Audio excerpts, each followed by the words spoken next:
A philanthropic trust dedicated to preserving cultural heritage took notice of the temple's plight, the Ugra Narasimha Charitable Trust. Amidst the ruins where despair could easily take root, I saw something extraordinary: hope. As I watched them, I understood that this was not just about rebuilding a temple, it was about restoring a sense of belonging, of identity.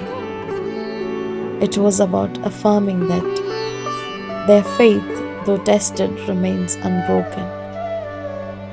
Let the lights of hope illuminate this sacred place once more.